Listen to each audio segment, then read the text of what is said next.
继续来敬拜他。阿们。还没开始以前，我们做一个祷告。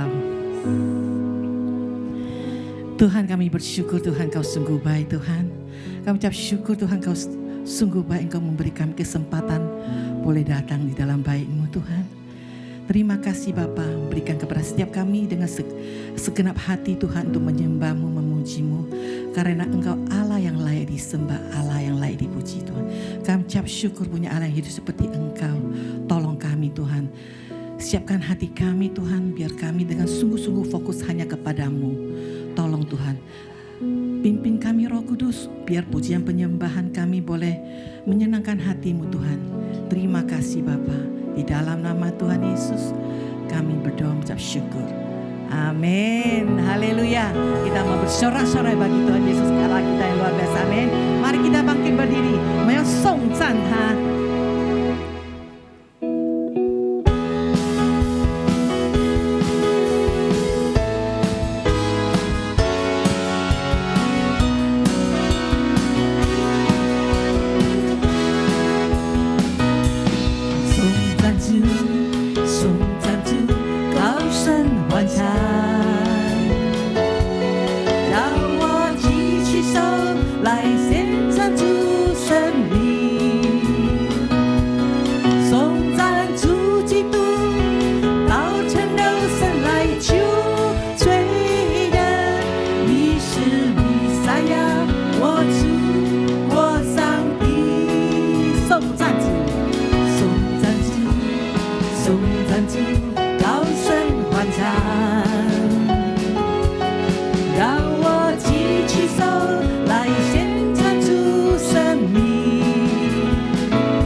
Bapa kami yang di sorga, dikuduskanlah namamu, datanglah kerajaanmu, jadilah kehendakmu di bumi seperti di sorga. Berikanlah kami pada hari ini makanan kami yang secukupnya, dan ampunilah kami akan kesalahan kami, seperti kami juga mengampuni orang yang bersalah kepada kami. Dan janganlah membawa kami ke dalam pencobaan, tetapi lepaskanlah kami daripada yang jahat. Karena Engkaulah yang empunya kerajaan dan kuasa dan kemuliaan sampai selama-lamanya. Amin. 我们在天上的父，愿人都尊你的名为圣，愿你的国降临，愿你的旨意行在地上，如同行在天上。我们日用的饮食，今日赐给我们，免我们的债，如同我们免了人的债，不叫我们遇见试探，救我们脱离凶恶。因为国度、权柄、荣耀，全是你的，直到永远。阿门。Silakan duduk. Kita mendengarkan firman Tuhan. Kami ini milik-Mu Tuhan Yesus. Kerinduan kami Tuhan, setiap saat Tuhan ingin menyembah-Mu di dalam bait. Syukur.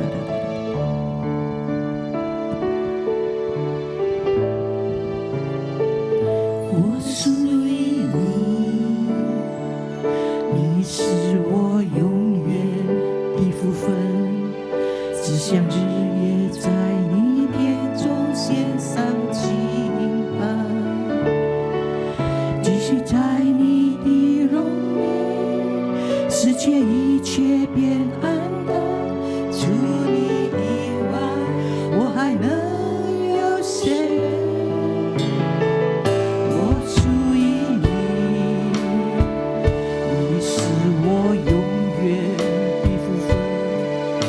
想日夜在你殿中献上敬拜，并请在你的荣美，世界一切变暗淡，除你以外，我还能有谁？能不能就让我留在你的同在？能不能？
大家起立，一生敬拜你，一生爱你，一生荣耀你，一生奉献，一生不回头，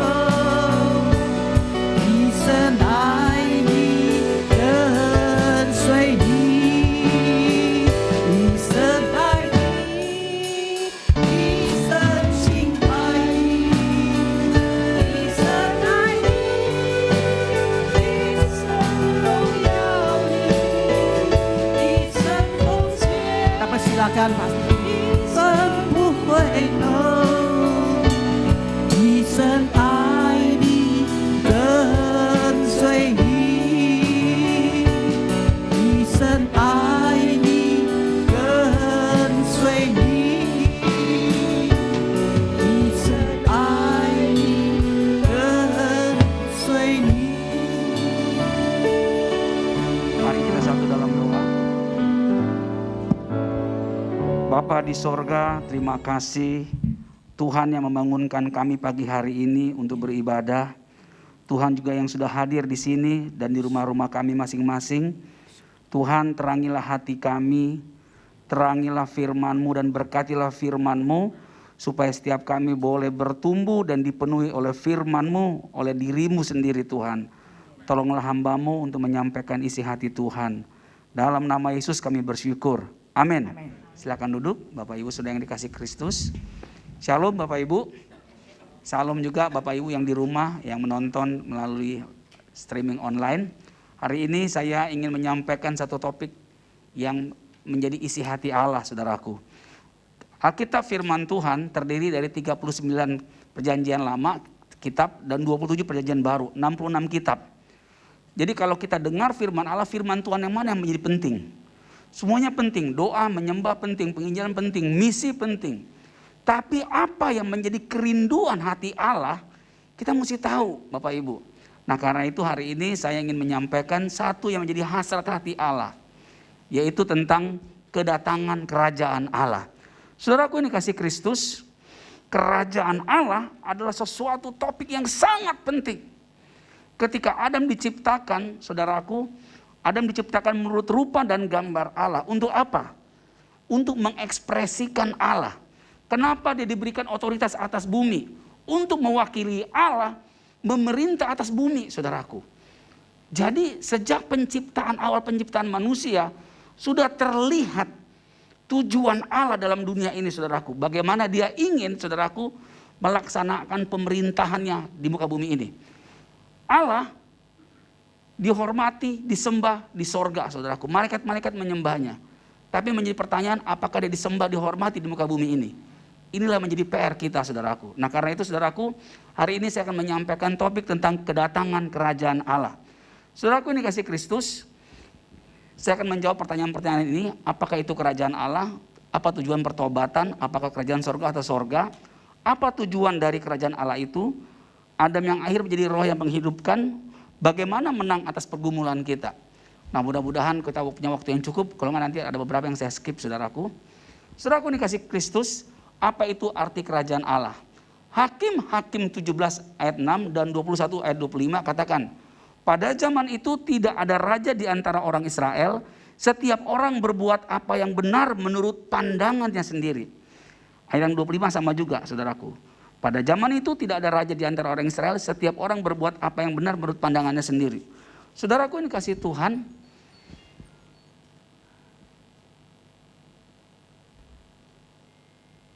umat Tuhan di perjanjian lama hidup di bawah pimpinan Tuhan. Tapi ada satu masa, kata ayat firman Tuhan, tidak ada raja di antara orang Israel. Karena tidak ada raja, tidak ada yang memerintah, saudaraku. Orang Israel, umat Tuhan, berbuat apa yang benar menurut pandangannya sendiri. Bagaimana dengan kita yang hidup di akhir zaman? Bukankah setiap hari kita menjalani hidup ini, apa yang kita pikir benar, itu yang kita putuskan. Apa yang kita rasa benar, itu yang kita laksanakan. Apa yang kita mau, itu saudaraku. Hari ini saya ingin katakan pandemi menjadi bencana bagi dunia ini. Tapi saya ingin katakan pandemi adalah kesempatan bagi Allah untuk gereja Tuhan boleh kembali hidup karena Kristus. Supaya kita memandang bahwa kita punya raja. Kita hidup di muka bumi ini, tetapi kita punya raja, saudaraku. Kita punya pemerintahan yang benar-benar, saudaraku, pemerintahan yang sejati, saudaraku. Karena itu betapa penting kita mengerti apa arti kerajaan Allah. Banyak orang ngerti, sering dengar kata kerajaan Allah, kerajaan Allah. Apa sih kerajaan Allah itu? Saudaraku, simpel saja, kerajaan Allah itu adalah kehadiran Allah pribadinya dan pemerintahannya. Itu kerajaan Allah, saudaraku. Kehadiran Allah dan pemerintahannya. Di mana tempat Allah memerintah, melaksanakan kekuasaannya.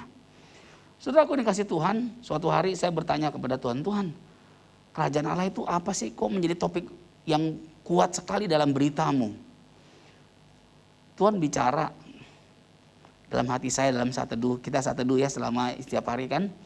Tuhan bicara juga, anakku, bagaimana engkau akan mengerti tentang kerajaan Allah tanpa engkau datang kepadaku? Aku ingin engkau berdiam di hadiratku supaya engkau tahu apa itu kerajaan Allah. Jadi saudaraku, apa yang kita bicarakan ini adalah sebuah topik yang sangat misterius bagi dunia. Sampai kapanpun dunia tidak akan mengerti ini, saudaraku. Kecuali apa, saudaraku? Makanya ketika itu Tuhan Yesus berbicara kepada Nikodemus, kalau kamu tidak dilahirkan dari air dan roh, kamu tidak akan melihat kerajaan Allah. Saudaraku yang kasih Tuhan, karena kerajaan Allah itu sesuatu yang sangat ajaib. Sifatnya sangat surgawi, kudus, mulia, kekal, saudaraku. Kita tidak mungkin melihatnya seperti kerajaan-kerajaan di muka bumi ini, saudaraku. Kerajaan Allah itu bersifat batiniah. Saudaraku yang kasih Tuhan, karena itu betapa penting hari ini kita belajar dan memperhidupkan kerajaan Allah itu di dalam diri kita, keluarga kita dan sebagainya. Saudaraku, Kolose 1 ayat 13 katakan begini, Ia telah melepaskan kita dari kuasa kegelapan dan memindahkan kita ke dalam kerajaan anaknya yang kekasih. Saudaraku yang kasih Tuhan, semua orang yang sudah percaya Yesus, terima Yesus dilahirkan baru, Allah bukan sekedar menebus hidupmu, tapi Allah memindahkan dirimu dari masa lalumu, dari kegelapan, dari kuasa dosa ke dalam kerajaannya. Semua di sini yang sudah terima Yesus, saudaraku, kita ada di dalam kerajaannya. Ada yang mau bilang amin, saudaraku? Ya, kita ada di bawah pemerintahannya, saudaraku. Ya, jadi kita telah dipindahkan dalam kerajaannya. Kaki kita di bumi, warga negara kita Indonesia. Tetapi saudaraku, sejujurnya, sejatinya saudaraku, kita ada di bawah pemerintahan Kristus Sang Raja, saudaraku. Nah makanya saudaraku, ketika orang datang kepada Kristus diselamatkan, dia pasti akan benar-benar diselamatkan. Lihat gambar ini kan, saudaraku. Bayangin, kita dari masa lalu kita dipindahkan ke dalam kerajaannya. Kita punya raja. Raja itu berdaulat, berkuasa atas kita. Dan dia sanggup memelihara kita, saudaraku, sampai selama-lamanya. Karena kita tinggal dalam kerajaannya. Dan rahasia ini yang paling penting untuk kita ketahui, bahwa ketika kita diselamatkan bukan sekedar menunggu kedatangannya. Bukan supaya kita menjadi satu umat ibadah gereja lokal tertentu, bukan sekedar itu, saudaraku. Tapi Tuhan sudah memindahkan kita di bawah pemerintahannya. Dan kita punya seorang raja. Dan dia adalah Kristus itu, saudaraku.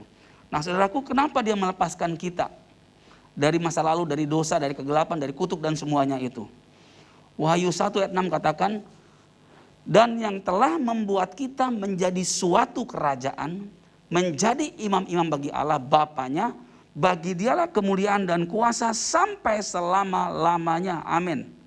Jadi saudaraku, Tuhan melepaskan kita dari masa lalu kita, dari dosa, dari kuasa gelap, dipindahkan kita ke dalam kerajaannya, bukan sebagai pelengkap, bukan sebagai penonton, tetapi menjadi kerajaan.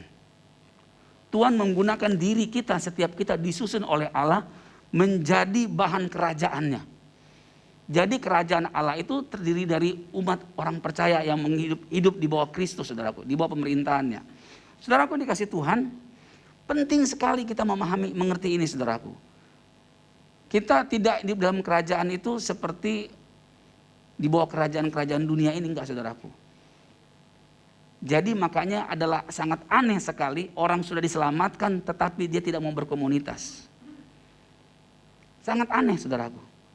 Karena Tuhan selamatkan kita bukan untuk independen, bukan untuk sendirian. Sejak kita diselamatkan, dipindahkan Allah, kita langsung masuk ke dalam susunan batu-batu hidup untuk pembangunan kerajaannya.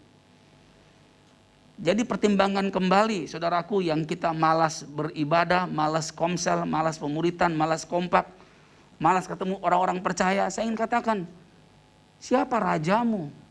Siapa yang menyelamatkanmu? Kita diselamatkan bukan untuk sekedar punya status jaminan hidup kekal, saudaraku. Tetapi Tuhan menjadikan kita suatu kerajaan. Menjadi imam-imam. Apa itu imam, saudaraku? Fungsi imam apa, saudaraku? Fungsi imam adalah berdoa syafaat. Fungsi imam adalah melayani. Melayani. Membawa orang-orang datang kepada Kristus dan melayani supaya mereka berjumpa Kristus. Itu, saudaraku, fungsi imam, saudaraku. Sama juga Wahyu 5 ayat 10 dikatakan lagi, dan engkau telah membuat mereka menjadi suatu kerajaan dan menjadi imam-imam bagi Allah kita, dan mereka akan memerintah sebagai raja di bumi.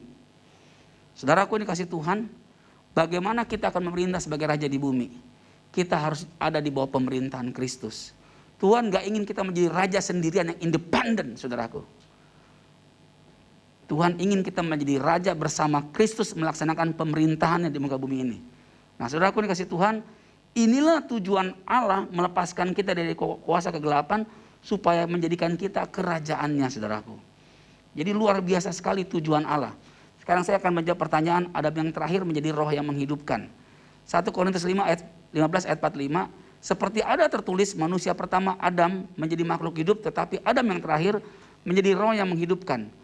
Adam yang pertama adalah makhluk hidup. Tapi Adam yang terakhir itu mengacu kepada Kristus. Kristus yang bagaimana, saudaraku? Kristus yang telah melewati kematian, disalib, kematian, dikuburkan dan dibangkitkan, saudaraku, lalu naik ke surga, saudaraku. Dia sudah menjadi raja, saudaraku. Lalu, saudaraku, dia datang kembali, saudaraku, menjadi roh yang menghidupkan yang tinggal dalam diri saudara. Dengarkan umat Tuhan, siapa yang tinggal di dalam diri kita hari ini ketika kita sudah terima Yesus, bukan sekedar Yesus yang lahir di Bethlehem. Bukan sekedar Yesus yang pernah tersalib. Dengarkan saudaraku, Yesus yang tinggal dalam diri kita adalah Yesus yang adalah Raja. Katakan sekali lagi, Raja. Yesus Raja, saudaraku. Dialah kerajaan itu dan dialah rajanya, saudaraku. Dan dia berupa roh. Barang siapa ingin menyembah Allah harus dalam roh dan kebenaran. Dia datang dalam diri kita. Semuanya. Dia himpun kita dalam kerajaannya. 2 Korintus 5 ayat 16 katakan, sebab itu kami tidak lagi menilai seorang juga pun menurut ukuran manusia.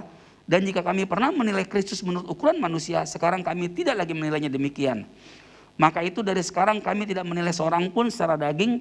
Dan jika kami pun pernah menilai Kristus secara daging, tetapi sekarang kami tidak menilainya lagi. Jadi begini, saudaraku, tidak salah, saudaraku, ya, kita sering dengar berita hamba Tuhan, pendeta, penatua, siapapun memberitakan tentang Yesus yang menyembuhkan, Yesus yang memberi makan 5.000 orang, Yesus yang berjalan di atas air, Yesus yang mengusir setan, menghidupkan orang mati. Tidak salah itu, saudaraku, dan itulah dasarnya, saudaraku. Tetapi kita nggak boleh berhenti di situ. Kita harus maju terus. Semuanya itu sebagai satu pembuktian, saudaraku, bahwa dia, saudaraku, adalah Raja. Hari ini saya ingin katakan, saudaraku, bahwa Kristus, saudaraku, yang tinggal dalam kita ini adalah roh untuk melaksanakan pemerintahan kerajaan dalam diri kita. Nah, selama ini, saudaraku, kalau di kitab Kolose katanya, kalau kamu dibangkitkan bersama Kristus, pikirkanlah perkara-perkara yang di atas. Maksudnya di atas itu apa? Kristus Raja, itu maksudnya, saudaraku. Yesus memang penyembuh. Yesus memang juru selamat. Dia penebus, tidak salah, saudaraku. Tapi jangan pernah lupa, Yesus adalah Raja, saudaraku. Dia adalah Raja, saudaraku. Dia Raja, saudaraku. Pertanyaannya setiap hari, apakah kita, saudaraku, hidup di bawah kerajaannya? Hidup di bawah pengaturannya, saudaraku. Saudaraku, ini kasih Kristus. Saya akan menjawab terus, bagaimana kedatangan kerajaan sorga. Matius 28 ayat 20 katakan begini. Dan ajarlah mereka melakukan segala sesuatu yang telah kuperintahkan kepadamu. Dan ketahuilah aku menyertai kamu senantiasa sampai kepada akhir zaman. Perhatikan. Janji Tuhan, Tuhan menyertai kita senantiasa sampai kepada akhir zaman. Lalu pertanyaannya, jika Tuhan menyertai kita senantiasa, garis bawahi senantiasa, bagaimana kita sebut ia akan datang di masa yang kedatang? Kan dia menyertai kita terus selama-lamanya sampai akhir zaman. Bagaimana kita menyebutnya, saudaraku, bahwa dia akan datang di masa datang? Kita harus menjawab pertanyaan ini, saudaraku. Kepada dunia tidak akan mengerti, saudaraku, tapi kepada saudara dibukakan rahasia ini, saudaraku. Karena ini berbicara tentang kerajaan sorga yang dunia tidak mengerti, tapi saudara ngerti ini, saudaraku, ya. Tuhan menyertai kita sampai kepada akhir zaman, tapi dia akan datang pada kedatangan kedua. Kita akan jawab, saudaraku. Nah, disinilah, saudaraku, kedatangan awal kerajaan sorga. Matius 3 ayat 2, bertobatlah sebab kerajaan sorga sudah dekat. Jadi Yohanes Pembaptis, saudaraku, adalah nabi pengantara dari perjanjian lama perjanjian baru. Pada waktu itu, saudaraku, Israel baru pulang dari pembuangan, saudaraku, ya. Dan mereka tuh benar-benar hidup dalam kegelapan, saudaraku. Dan berita kerajaan Allah disampaikan langsung. Karena memang Yohanes adalah orang yang ditugaskan untuk menyiapkan jalan bagi Tuhan. Beritanya apa? Bertobatlah, sebab kerajaan surga sudah dekat. Bertobat apa maksudnya, saudaraku? Orang berpikir bertobat supaya diselamatkan dan sebagainya. Tidak salah itu. Tapi maksud sebenarnya ayat ini berbicara gini. Bertobatlah dari kehidupan yang tidak diperintah oleh Sang Raja Sorga. Itu maksudnya, saudaraku. Bertobatlah dari kehidupan mau-maumu sendiri. Bertobatlah dari kebenaran-kebenaran dirimu. Supaya engkau dipimpin oleh kebenaran Sang Sorga itu, Raja Sorga itu. Itu maksud berita Yohanes Pembaptis, saudaraku. Lalu ketika Yohanes Pembaptis sudah lewat, saudaraku, Yesus melanjutkan berita pertamanya. Matius 4:17, sejak waktu itulah Yesus memberitakan, bertobatlah sebab kerajaan sorga sudah dekat. Lihat, saudaraku, Yesus tidak malu mengulangi khotbah Yohanes Pembaptis. Karena memang itulah yang menjadi isi hati Allah sejatinya itu, saudaraku, kerajaannya. Karena tanpa kerajaannya, saudaraku, Tuhan tidak bisa melaksanakan pemerintahannya. Jadi dia sangat ingin, saudaraku, karena itu dia mulai, saudaraku, memberitakan berita ini. Kita bersyukur, saudaraku, ya, kita tadi dimulai dengan doa Bapa kami. Bapa kami yang di sorga, dikuduskan namamu, datanglah kerajaanmu. Doa yang sudah diajarkan oleh Yesus 2000 tahun yang lalu, saudaraku. Sampai hari ini, saudaraku, sedang kita mau genapi, saudaraku, ya. Jadi kedatangan kerajaan Allah itu awalnya adalah sebuah benih, saudaraku, benih. Nah, kapan dimulainya kerajaan itu? Matius 13 ayat 3. Dan ia mengucapkan banyak hal dalam perumpamaan kepada mereka, katanya, adalah seorang penabur keluar untuk menabur. Siapakah penabur itu? Kristus. Apakah yang dia tabur? Benih. Benih itu apa? Firman, saudaraku. Siapakah firman itu? Pada mulanya adalah firman, firman itu bersama-sama dengan Allah, dan firman itu adalah Allah. Jadi, saudaraku, Matius 13 ayat 3, saudaraku, Kristus memberikan sebuah perumpamaan tentang kerajaan sorga, saudaraku, bahwa dia menaburkan dirinya ke dalam diri kita. Benih itu sudah ada dalam diri saudara. Dan itulah sang firman, sang Kristus, saudaraku. Lalu Matius 13 ayat 11 katakan, jawab Yesus, kepadamu diberikan karunia untuk mengetahui rahasia kerajaan sorga, tetapi kepada mereka tidak. Iya, jadi mulai Matius 13 ayat 3, saudaraku, firman itu, firman kerajaan itu telah ditaburkan, saudaraku. Yesus telah memberikan dirinya, saudaraku.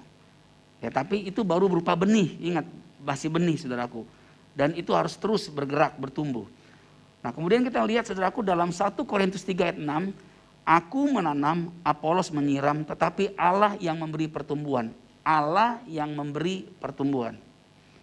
Kita boleh menabur, mengerjakan apapun juga, tapi jangan pernah lupa, karena Allah itu bisa tumbuh. Nah, saudaraku, dikatakan di sini bahwa Allah yang memberi pertumbuhan. Jadi benih itu yang sudah dimulai oleh Kristus mulai bertumbuh, saudaraku. Jadi gambar besarnya begini, saudaraku. Benih itu dimulai di Injil, lalu bertunas di Kisah Para Rasul, lalu mulai bertumbuh sejak tulisan-tulisan, saudaraku, dari rasul-rasul dari Roma sampai kitab Yudas, saudaraku. Lalu, saudaraku, mengalami tuaian, saudaraku, mengalami kematangannya di kitab Wahyu penggenapannya, saudaraku. Itu gambar besarnya, saudaraku, ya. Jadi Wahyu 12 ayat 10 katakan, dan aku mendengar suara yang nyaring di sorga berkata, sekarang telah tiba keselamatan dan kuasa dan pemerintahan Allah kita dan kekuasaan dia yang diurapinya, karena telah dilemparkan ke bawah pendakwah saudara-saudara kita yang mendakwa mereka siang dan malam di hadapan Allah kita. Ini kedatangan kerajaan Allah, tuaian mata. Tetapi jangan lupa, saudaraku, ini adalah buah sulung. Akan ada lagi buah-buah susulan, saudaraku. Kita ini yang hidup di akhir zaman ini buah susulan nanti. Bersama umat Tuhan seluruh dunia, saudaraku. Jadi benih itu sudah ditaburkan di Matius, lalu bertumbuh, bertunas di Kisah Para Rasul, bertumbuh di Korintus dan selanjutnya surat-surat, dan kemudian, saudaraku, mengalami kematangannya dalam bentuk benih sulung itu di kitab Wahyu, saudaraku. Dan kitab Wahyu ditulis tahun berapa? Kurang lebih tahun 90 Masehi, saudaraku. Jadi 2000 tahun yang lalu itu, saudaraku, sudah terjadi. Tetapi belum semuanya. Makanya, saudaraku, untuk kerajaan itu terbangun, apa yang Kristus lakukan, saudaraku? Sebentar kita lihat. Wahyu 14 ayat 1. Dan aku melihat sesungguhnya anak domba berdiri di bukit Sion dan bersama-sama dengan dia 144.000 orang dan di dahi mereka tertulis namanya dan nama bapaknya. Ya, tuayan juga, tuayan matang saudaraku ya. Nah saudaraku, sekarang slide berikutnya, bagaimana menang atas pergumulan kita. Saya percaya adalah normal manusia yang hidup dalam pergumulan. Ada pergumulannya masalah ekonomi, ada masalah kesehatan, adalah masalah temperamen saudaraku. Oh saya sudah jadi orang Kristen tapi belum bisa menang atas dosa kemarahan. Saya hidup marah-marah melulu. Saya hidupnya iri hati melulu nih. Kok saya ini sensitif, nggak bisa ditegur. Kayak barang antik, saudaraku, barang antik.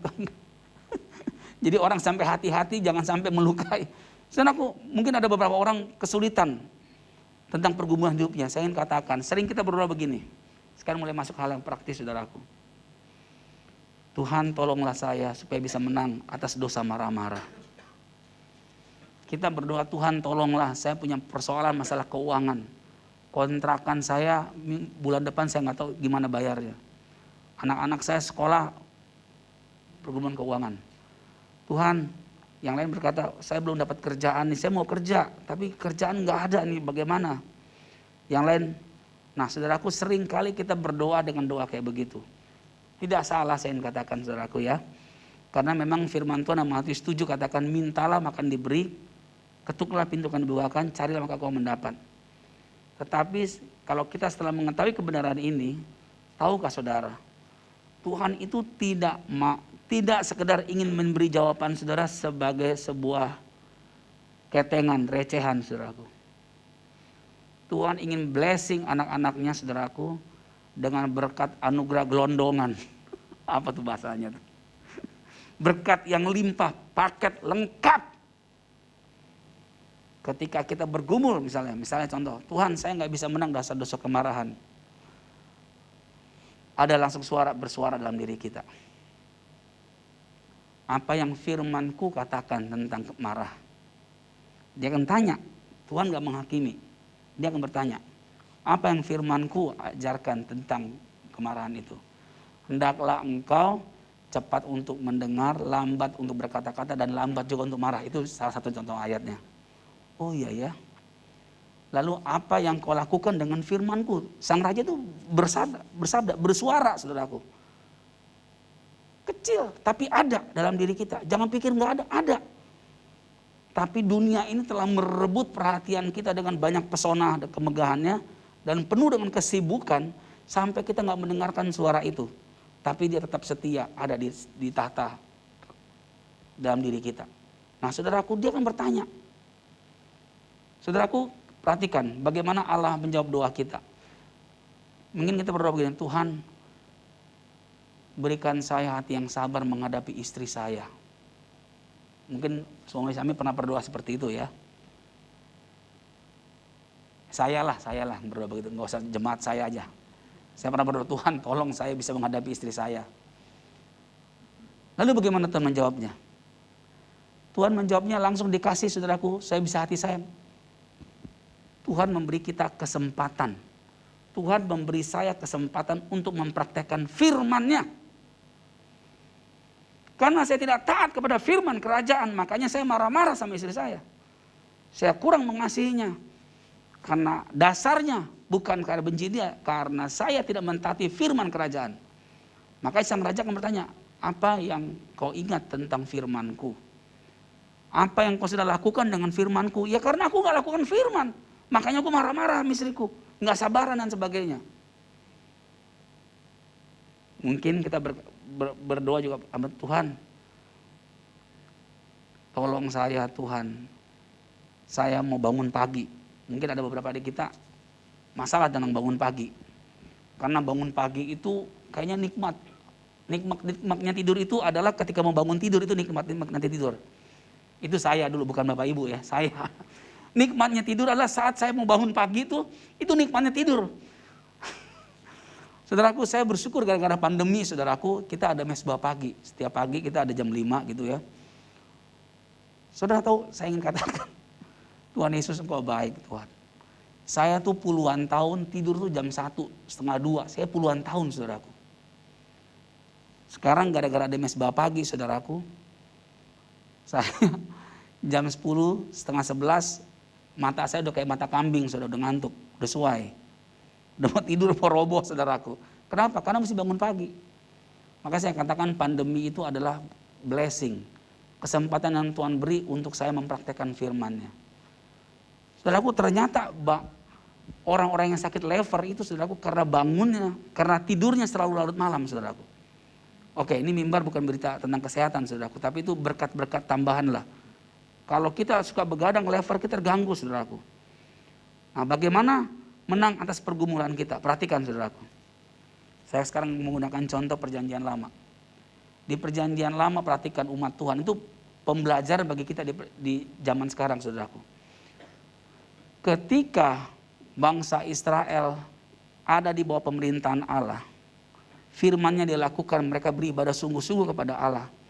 Bangsa Israel itu saudaraku mengalami anugerah yang berlimpah-limpah. Lihat zaman Daud, lihat zaman Salomo saudaraku. Kelimpahan yang luar biasa. Bangsa-bangsa di sekelilingnya takluk, semuanya takluk.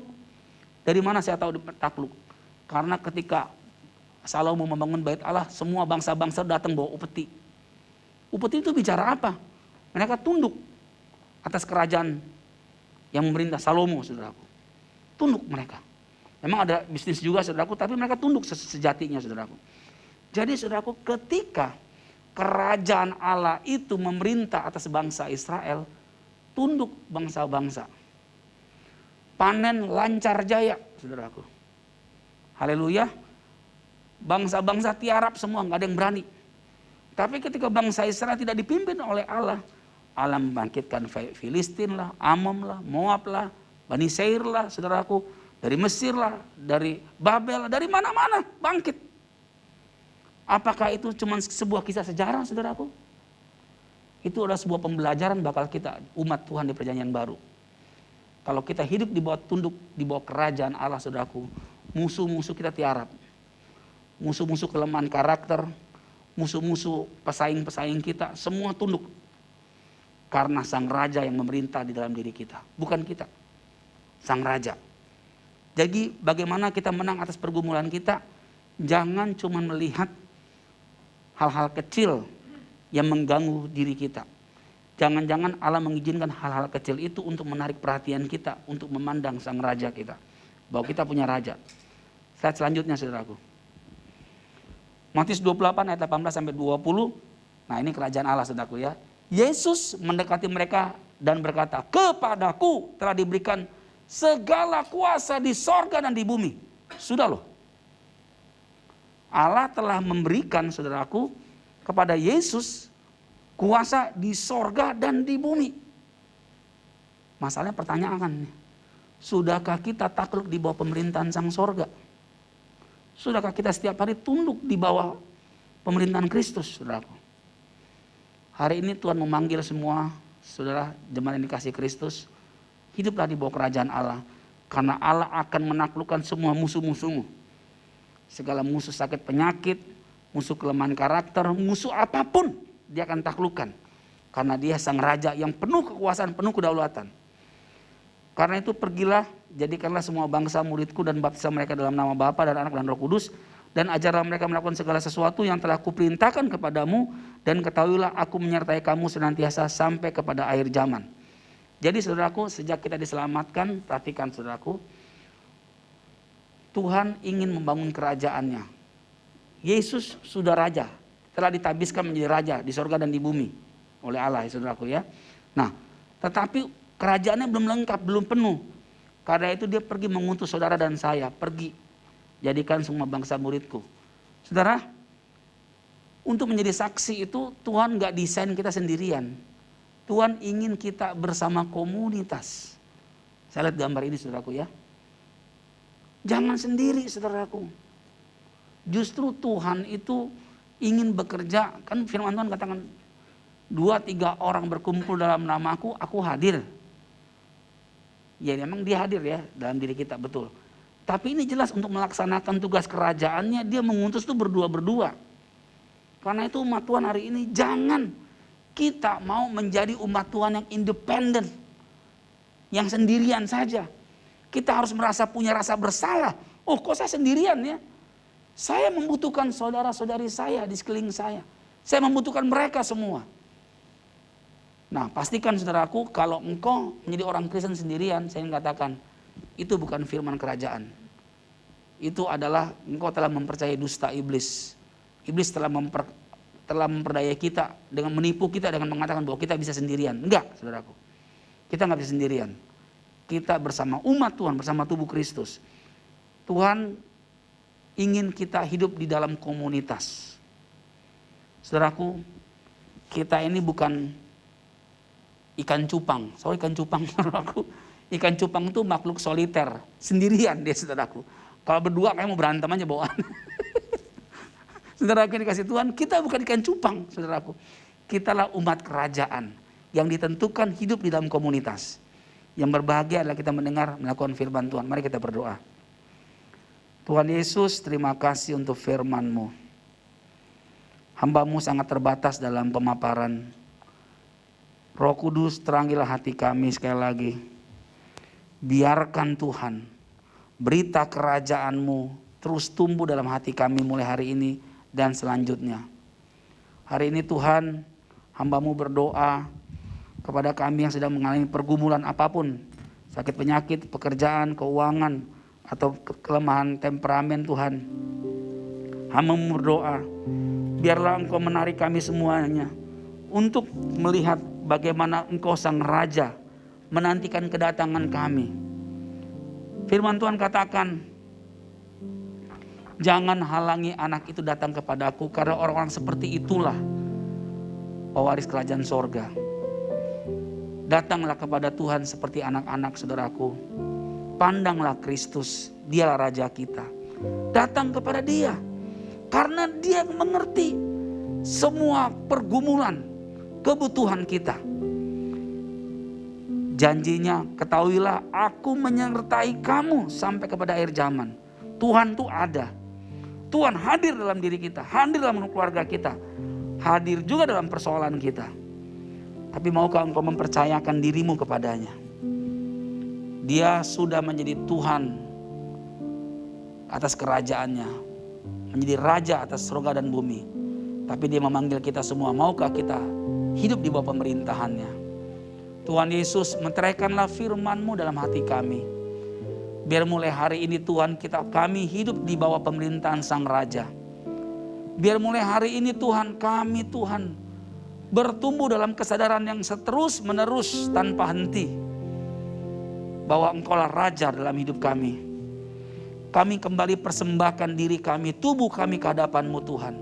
Dapatkanlah apa yang Kau cari dalam diri kami Tuhan. Terima kasih Tuhan Yesus. Bagimu lah segala kemuliaan. Dalam nama Yesus semua yang mengasihi Tuhan berkata, amin. Saya serah. Bapa di surga, terima kasih Tuhan buat segala berkat dan anugerah yang sudah Tuhan berikan bagi setiap kami. Amin. Sebentar Tuhan, kami akan memberikan persembahan. Biarlah Tuhan berkat ini Tuhan boleh menjadi berkat Tuhan bagi gereja-Mu di tempat ini Tuhan. Dalam nama Tuhan Yesus kami berdoa. Amin. Amin.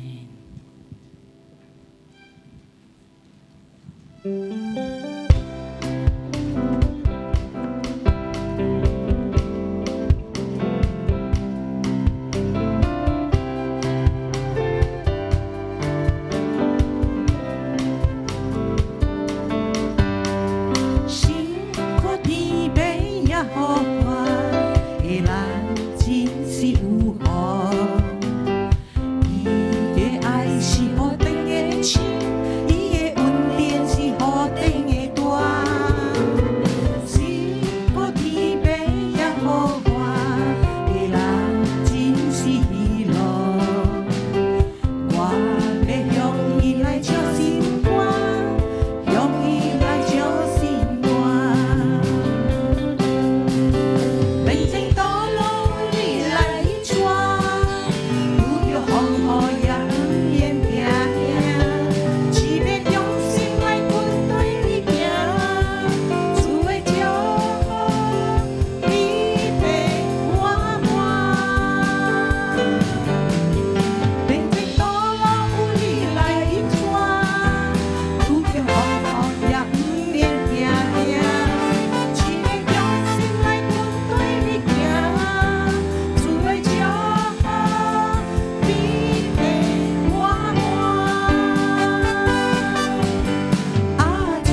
谢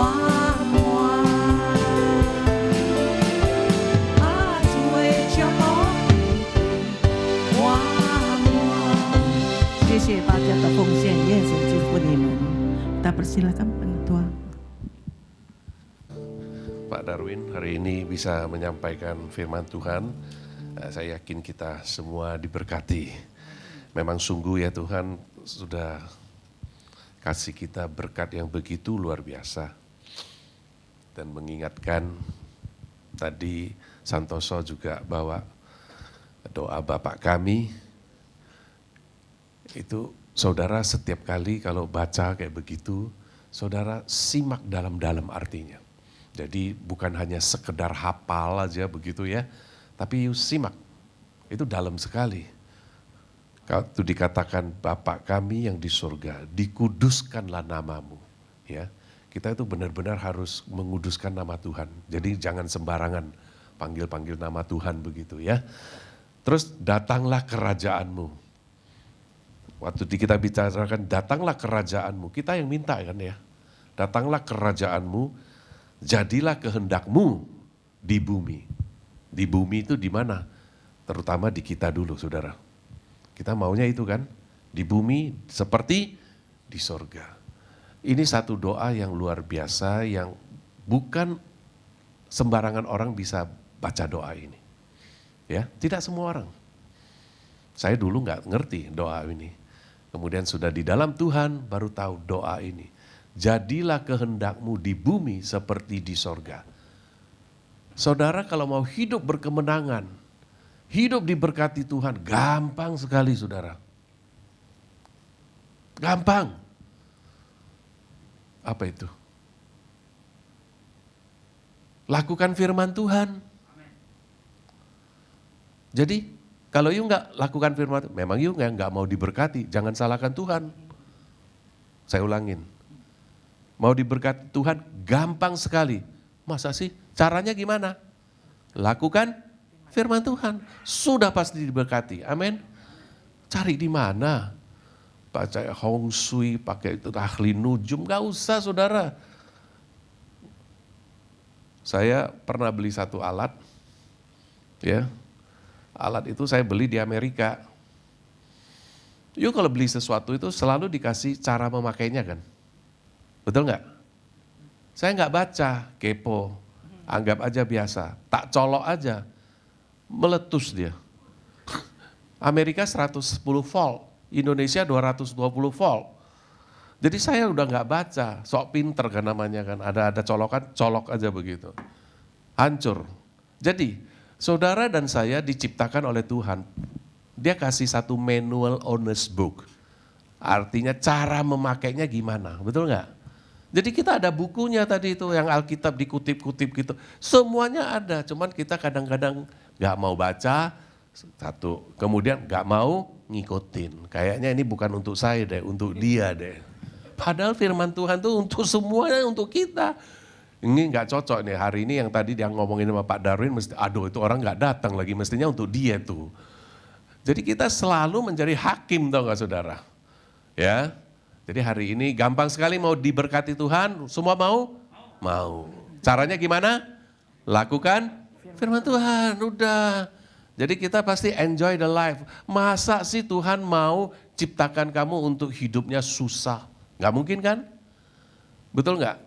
Walaupun yang namanya murid-murid itu matinya mengerikan ya, sampai dipotong kepalanya, disabit atau ditarik sampai robek dia punya badan oleh kuda, disalib terbalik. Enggak. Cara mati itu you gak usah takut saudara. Setiap manusia pasti mati, ngerti gak? Gak usah khawatir saudara. Ya, tapi yang paling penting waktu you hidup itu, ya, sudah connect dengan Tuhan, kerajaan Allah, kerajaan surga yang kekal saudara. Dan itu yang kita bisa nikmati. Benar gak saudara? You gak bisa lari daripada kematian, cara mati gak usah takut saudara. Ya, betul ya? Amin saudara? Jadi hari ini kita percaya kita semua diberkati. Amin. Gak usah khawatir, ini pandemi ini kita makin hari makin susah. Enggak.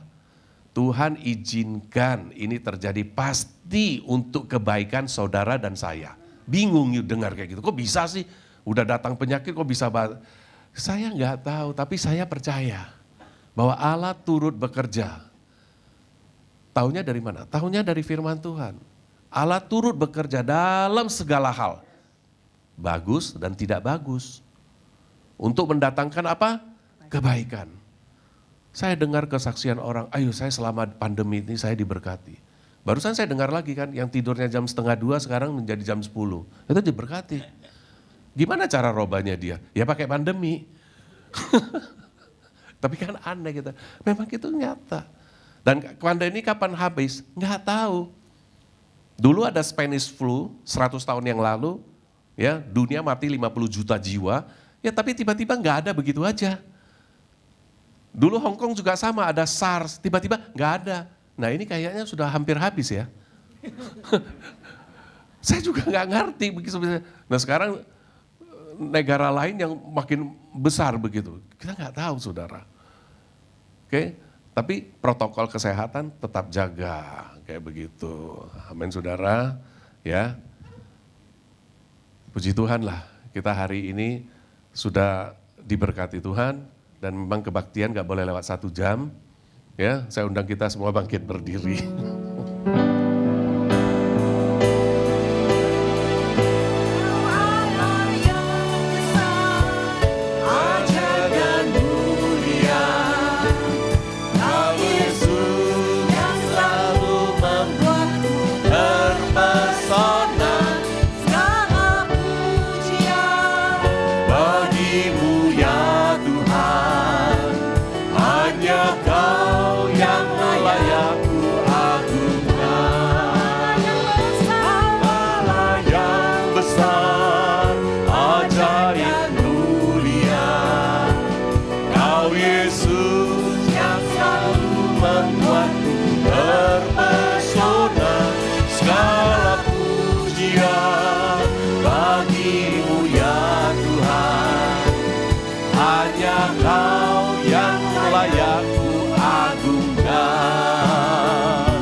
Memang sungguh benar hanya Kau Allah yang layak kami agungkan. Amin Tuhan, terima kasih. Syukur kepadamu, Roh-Mu ada di tengah-tengah kami. Amin, Tuhan. Engkau hadir saat kami beribadah. Yes, Tuhan. Kami tahu Tuhan Engkau telah memberkati setiap kami. Amin. Engkau mau setiap anak-anak-Mu itu dikuatkan, diberkati. Amin Tuhan. Biarlah kami patuh untuk melakukan firman-Mu. Dan kami yakin kami bisa. Kenapa? Karena ada Roh-Mu yang kudus, yang terus memimpin, memberi kekuatan kepada kami semua, mengajar kami. Tuhan, saatnya Engkau berkatilah setiap jemaat-Mu yang ada di sini. Mari kita angkat tangan, buka hatimu, fokus kepada Allah yang benar. Kiranya kasih Allah yang sempurna, anugerah daripada Yesus Kristus, dan persekutuan Roh Kudus menyertai saudara. Mulai dari saat ini sampai selama-lamanya. Mari kita katakan amin. Tuhan memberkati, selamat hari Minggu.